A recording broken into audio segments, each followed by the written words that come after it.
to be in the congregation, to cater the congregation. Amen? I'm sorry that this will be the last, but not the least, engaging in spiritual warfare. It's already mentioned a while ago by Minister Jason. Worship is also an act of spiritual warfare. As it pushes back the darkness and establishes God's dominion, worship teams often pray for protection, victory, and breakthrough as they lead congregation in song of faith and declaration. Amen? Worship becomes a powerful weapon as it centers of declaring God's sovereignty, power, and victory over all circumstances. Amen? So, as a worship team, as a musicians, we need always to be ready in any battle. Sometimes we really don't know if the Holy Spirit is there already leading us. If the Holy Spirit wants us to move the congregation. If there is some, like, if He wants us to sing about the sick people, we can do it because we know that we are ready. Amen? And then our conclusion. Let's read together. The spiritual role of worship in the church is to lead the congregation to powerful worship, creating an atmosphere where people can encounter God's presence. They guide the church in expressing gratitude, surrender, and grace through music, while setting the tone for the service and preparing hearts for the message. Amen. Glory to God. By modeling authentic worship, our ministers through music, offering spiritual encouragement.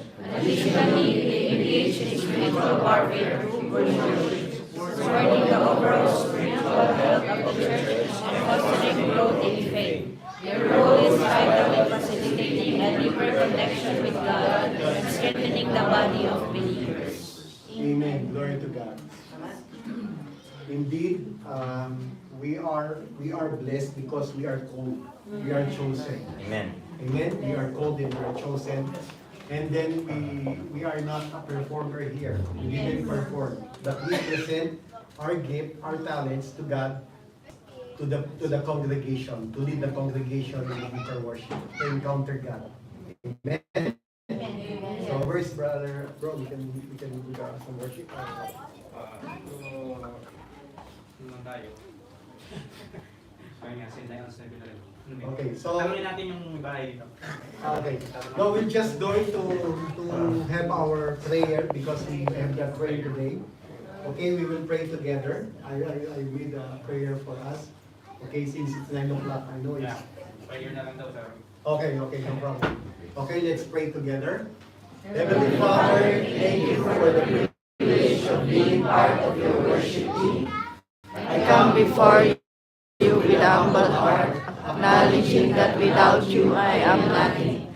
I pray that as I lead or participate in worship, my focus remains solely on you and not on myself. Fill me with your Spirit, Lord, so that my voice and my instrument are used to honor you and draw others closer to your presence. Let every note I sing, every chord I play, be a reflection of your greatness, grace, and love. Help me to be in alignment with you, both spiritually and musically, so that my heart is pure and my worship is sincere. Give me strength and wisdom to serve the team and the congregation with a spirit of unity, humility, and love. May I always seek to lift up others and encourage them to encounter your presence in a meaningful way. Let my worship be a sacrifice that brings you glory, and may I continue to grow in faith as I serve you through music. In Jesus' name, amen. Thank you. Guling na rin kasi. Okay na. Meron akong magician. Ha? Then, My experience. we can, yeah.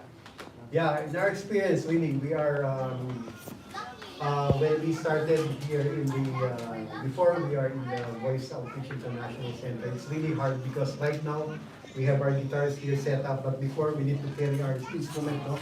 We need to carry our instrument, especially, being part of the worship team, we need to play in three services, like me, that I play Mubarak al